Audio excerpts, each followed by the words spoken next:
چل دیے تم آنکھ میں اشکوں کا دریا چھوڑ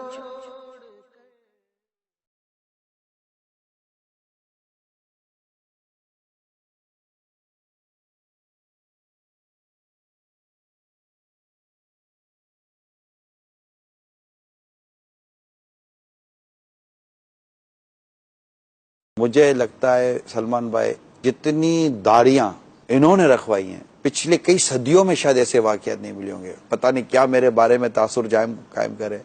ایسی شخصیت بھی آپ کو اس انداز پر اپنے اپنے طور پر ہر صدی میں بڑے سے بڑی اہم سے اہم شخصیتیں آئیں جن کے تذکرے ہم کرتے بھی ہیں سنتے بھی اور رحمت اللہ تعالی علیہ بھی کہتے ہیں. لیکن اس صدی میں جو ایک کام کر رہے ہیں اور جو اللہ نے ان سے کام لیا ہے اس کی مثل آپ کو کئی پچھلی صدیوں تک نہیں ملے گا. میں نے غوث پاک کی سیرت پڑھی ہے رحمت اللہ تعالی علیہ. جو انداز میرے غوث پاک کا تھا نا سمجھے اس انداز کا فیضان امیر سنت اللہ رحمت اللہ تعالی علیہ. سبحان اللہ. وہی طریقت واز نصیحت بیان اور یہ جو انداز آپ دیکھ رہے نا تربیت نوازشات عطائیں اتنا کچھ ہے غوث پاک کی سیرت کا فیضان امیر سنت کی ذات میں کہ یعنی ایک طرف میں غوث پاک کی سیرت کے اس انداز پہ ایک واقعہ بیان کروں انشاءاللہ ان کے فیضان کا دوسرا واقعہ امیر سنت کا بیان کر سکتا. اللہ اللہ اللہ. اگر ایک جنازہ جائے اور جو لوگ کہہ دیں کہ یہ جنتی ہے تو اس کے لیے جنت ہو جاتی ہے یار. ایسی بات. کسی کا پڑوسی کسی کے بارے میں کہتے ہیں نیک تھا تو اس کے لیے نیک ہی لکھ دی اور نیک ہو جاتا ہے. جو لاکھوں کروڑوں مسلمان جس کو اللہ کا ولی سمجھتے ہو اس کی ولایت کا عالم کیا ہوگا یار.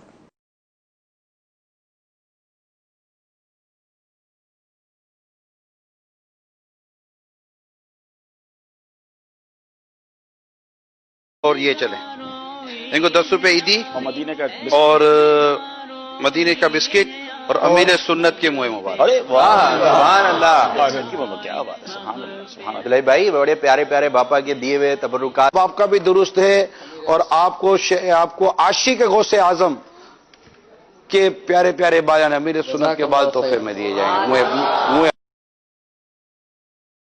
وعلیکم السلام. حاجی عبدالعزیز تابانی صاحب نے اکولا سے پوچھا حضرت منہ مبارک صرف حضور ہی کے لیے کہا جائے گا یا کسی زندہ انسان پیر کے لیے کہا جائے تو حرج نہیں. ایک مرید نے ان کے پیر کی تعریف میں یہ بات ٹی وی پر کہی ہے. دیکھیے منہ مبارک کے معنی ہوتے ہیں مبارک بال. تو یہ حضور علیہ الصلاۃ والسلام کے بال مبارک کو کہا جاتا ہے. اور ہمارے دیار میں بر صغیر میں جب منہ مبارک کہتے ہیں تو ذہن کا جو انتقال ہے ذہن جو منتقل ہوتا ہے وہ جناب رسول کریم صلی اللہ تعالی علیہ وسلم کے بال مبارک کی طرف ہوتا ہے. اب بعد میں حضور غوث پاک رضی اللہ تعالیٰ کے بال شریف بھی ہندوستان میں آئے تو ان کو بھی منہ مبارک کہا جانے لگا. کہہ تو سکتے ہیں ہر معظم معزز شخصیت کے بال کو کہتے ہیں لیکن بچنا چاہیے. اور خاص طور سے آپ نے جو بات پوچھی ہے کافی دنوں سے یہ سوال میرے پاس آ رہا ہے کہ ایک پیر صاحب ہیں ان کے ایک بڑے قریبی مرید صاحب ہیں. اب ان کو مرید کہہ لیجئے یا چمچہ اعلیٰ کہہ لیجئے کہ جو چمچہ گیری کا کوئی موقع ہاتھ سے نہیں جانے دیتے ہیں اور روئے زمین پر ان کو اپنے پیر سے بڑا کوئی نظر ہی نہیں آتا. جبکہ پیر صاحب نے خود کہا ہے کہ میں ایک دن بھی مدرسے میں نہیں گیا. ماشاء اللہ جب پیر صاحب ایک دن بھی مدرسے میں نہیں گئے تو اتنے بڑے ہو گئے کہ آج وہ موجود ہیں اور ان کے سامنے ان کے بال بانٹے جا رہے ہیں منہ مبارک کہہ کر. ابھی کچھ دیر پہلے عدنان حنفی کے سوال کے جواب میں ایک حدیث میں نے پڑھی. اللہ کے رسول علیہ السلام فرماتے ہیں اس شخص پر اللہ کی لعنت ہو کہ جو سوئے ہوئے فتنے کو جگاتا ہے. اب دیکھیے پورے بر صغیر میں منہ مبارک سے جناب رسول کریم صلی اللہ علیہ وسلم کے بال سمجھے جاتے ہیں اور کچھ علاقوں میں حضور غوث پاک کے بال مبارک کو بھی منہ مبارک کہتے ہیں.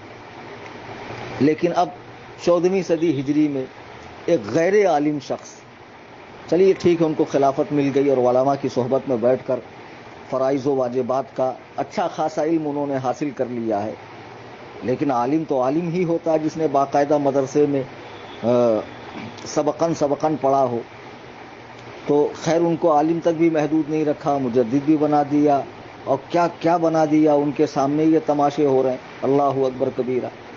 حد تو یہ ہے کہ وہی حاجی عمران اتاری صاحب ایک موقع پر کہتے ہیں کہ معاذ اللہ رب العالمین کہ حضور غوث پاک کا مکمل فیضان ہے، ان کی زندگی کا مکمل عملی نمونہ ہے، اور جو کام انہوں نے کیا ہے صدیوں تک کسی بزرگ کا یہ کام نظر نہیں آتا. تمہیں شرم نہیں آئی یہ بات کہتے ہوئے؟ کیا تمہارے پیر صاحب نے اعلیٰ حضرت سے بڑھ کر کام کیا؟ اگر میں یہ کہوں کہ تمہارے پیر صاحب، تمہاری تنظیم، تمہاری تحریک اعلیٰ حضرت کے ٹکڑوں پہ پڑ رہی ہے تو کیا غلط ہے؟ معاذ اللہ رب العالمین. پیر کے محبت میں ایسے پاگل ہو گئے ہو تم، کچھ بھی بکے جاؤ گے، کچھ بھی بولے جاؤ گے. تمہاری تنظیم کا مقصد تھا لوگوں کو سنتیں سکھانا، لوگوں کو نماز کی دعوت دینا، لوگوں کو فسق و فجور سے دور کر کے دینی راستے پر ڈالنا. اب وہ کام چھوڑ کر نہیں، پہلے مرید بنو، نام کے آگے اتاری لگاؤ، رات دن بپا بپا بپا بپا پپا پپا کرتے رہو. کیا یہ دعوت اسلامی ہے کہ دعوت الیاسی ہے؟ تم اسلام کی دعوت دے رہے ہو یا الیاس کی دعوت دے رہے ہو؟ علماء کو تم لوگ مجبور کر رہے ہو اپنا رد کرنے کے لیے. ہم خاموش رہتے نہیں، جانے دو صحیح ہو جائیں گے، جانے دو صحیح ہو. لیکن چمچا گیری کے سارے ریکارڈ توڑ دیے، کہہ دیا کہ ایسا کام کیا جو صدیوں میں کسی بزرگ نے نہیں کیا. معاذ اللہ رب العالمین. کیا سرکار غریب نواز سے بڑھ کر کام کیا؟ ہندوستان کے چپے چپے پہ جن کے احسانات ہیں میرے غریب نواز کے، تمہیں شرم آنا چاہیے یہ بات کہتے ہوئے. معاذ اللہ رب العالمین. حضرت خواجہ نظام الدین اولیاء رضی اللہ تعالی، حضرت چراغ دہلوی ہیں، حضرت بختیار کاکی ہیں، حضرت بندہ نواز رحمۃ اللہ علیہ ہیں، مارائرہ شریف کے مقدس خانقاہ ہے، بلگرام شریف کے خانقاہ ہے، کالپی شریف کے خانقاہ ہے. یہ سارے بزرگان دین، یہ سارے اولیاء اللہ جو ہندوستان میں تشریف لائے، یہ سب نے کچھ نہیں کیا. ڈائریکٹ غوث پاک کے بعد سب سے بڑا کام کیا تو کراچی کے شہر میں رہنے والے جناب الیاس قادری صاحب نے کیا. تم حد کر رہے ہو یار مبالغے کی. تم اس سے اپنی تحریک کا کام نہیں بڑھاؤ گے، لوگ تم سے بدظن ہوں گے، دور ہوں گے کہ یہ لوگ پاگل ہو گئے کہ ہر وقت صرف ایک ہی شخص کا گانا گاتے رہتے ہیں. اسلام کی 1400 سالہ تاریخ کے اندر ہزاروں لاکھوں کروڑوں بزرگان دین ہوئے. وہ سب کو چھوڑ چھاڑ کر بس ایک ہی شخص کی رات دن واہ واہی کرو گے تو لوگ بدظن ہوں گے. اور واقعی میں پہلے بمبئی شہر میں جگہ جگہ نظر آتے تھے، لیکن اب کہیں نہیں، اکا دکا کہیں کوئی نظر آ گیا امامہ شریف پہنا ہوا تو الگ بات ہے. اجتماعات کم ہو گئے، قافلے کم ہو گئے، دروس کم ہو گئے، سب کے سب کم ہو گیا، مسجدوں سے نکالا جا رہا، پھر بھی سمجھ میں بات نہیں آ رہی ہے. تم کیا کر رہے ہو؟ مبالغے کی حد کر رہے ہو تم.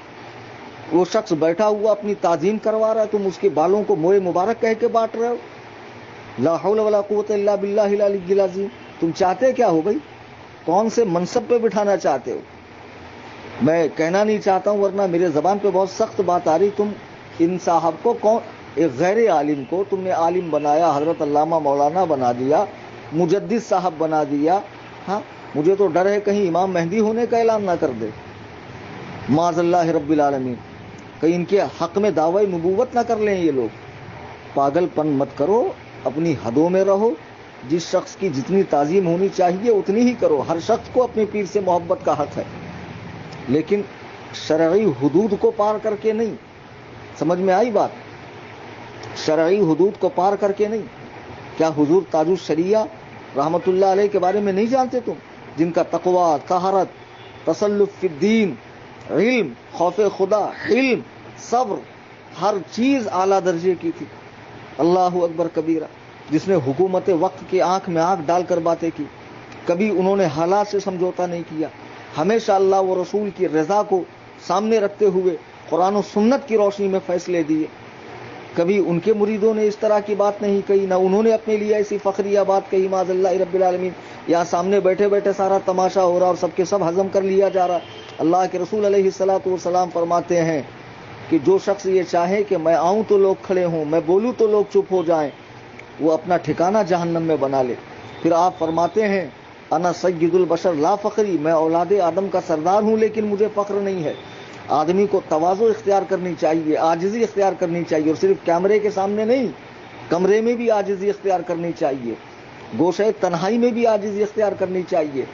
ارے یہ تو تعریف پسند آدمی ہو گئے کہ سامنے سامنے یہ تماشے ہو رہے ہیں اور اسے ہضم کیا جا رہا ہے. اور جو دلال ایجنٹ لوگ ہیں جو پیر صاحب کی دکان چمکانے پر لگے ہوئے, اور تم سوچ رہے ہو علماء خاموش رہیں گے. بالکل خاموش نہیں رہیں گے.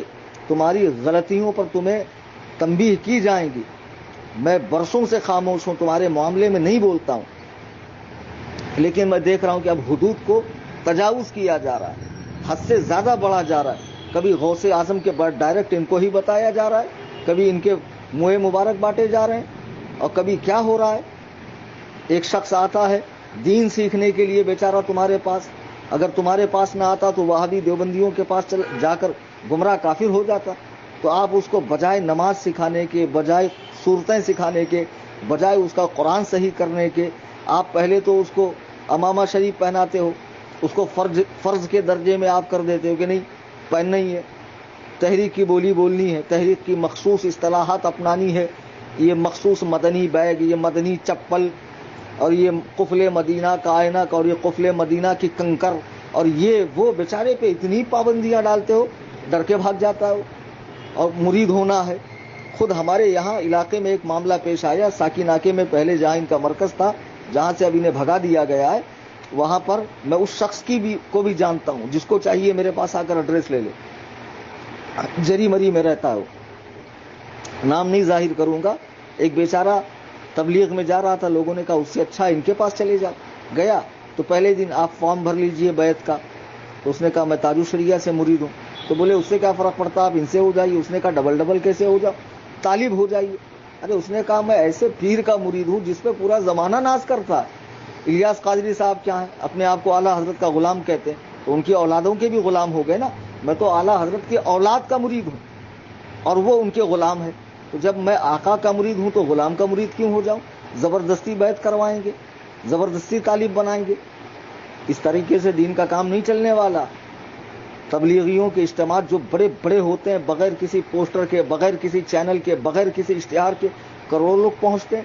ان کو کام کرنے کا ڈھنگ ہے, تم لوگ کام ہی نہیں کرتے ہو. تمہیں کام کرنا آتا ہی نہیں, اس لیے ہر جگہ سے سکڑ رہے ہو, ہر جگہ علماء رد کر رہے ہیں, ہر جگہ سے بھگائے جا رہے ہو. کیوں؟ تم ایک شخص کو پاپولر کرنا چاہتے ہو, تم ایک شخص کو ہائی لائٹ کرنا چاہتے ہو, تم بتانا چاہتے ہو کہ اس پورے روئے زمین پر الیاس قادری صاحب جیسا کوئی نہیں. ایسی بکواسیں نہ کیا کرو.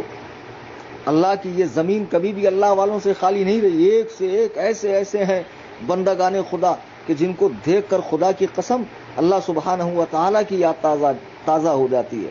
اللہ تبارک و تعالیٰ کی محبت دل میں جاگ جاتی ہے. ایسے ایسے چھپے ہوئے رستم ہیں, اور تم خامخواہ ایک ہی شخص کی ایڈ کر رہے ہو. میں پھر کہتا ہوں کہ اس قسم کی جو حرکتیں ہو رہی ہے یہ بالکل نازیبا ہے, بالکل قابل قبول نہیں ہے. اس سے امت میں انتشار پیدا ہوگا, لوگ جو ہے ذہنی خلفشار میں مبتلا ہوں گے, اور اس سے فتنے پھیلیں گے, جھگڑے ہوں گے, امت کا شیرازہ بکھر جائے گا. تم دین کا کام کرو, سنتیں سکھاؤ, کسی ایک پرٹیکولر ایک شخص کا پرچار مت کرو. اگر تمہارا کام دین کا کام کرنا ہے تو, اور پرچار ہی کرنا ہے تو کرتے رہو. انشاءاللہ لوگ تم سے ٹوٹتے رہیں گے, اور چند پاگل لوگ ہی تمہارے پاس باقی رہیں گے. اللہ تعالی ہمیں ان سارے فتنوں سے محفوظ فرمائے. ہرگز کسی بھی, جب موئے مبارک ہمارے علاقے میں سرکار دو عالم صلی اللہ علیہ وسلم کے بال مبارک اور حضور غوث پاک کے بال مبارک کو کہا جاتا ہے, تو کسی ایسے شخص کے سامنے جو سامنے بیٹھا ہو اور اس کے بال تقسیم کیے جا رہے ہوں, اس قسم کی خرافات کی اجازت نہیں دی جا سکتی. اللہ تعالی ہمیں اپنے امان میں رکھے, اور صحیح معنوں میں مسلک و مذہب کا کام مسلک اعلیٰ حضرت کے مطابق کرنے کی توفیق عطا فرمائے, اور ہم سب کو مسلک اعلیٰ حضرت کا سچا پکا مبلغ بنائے.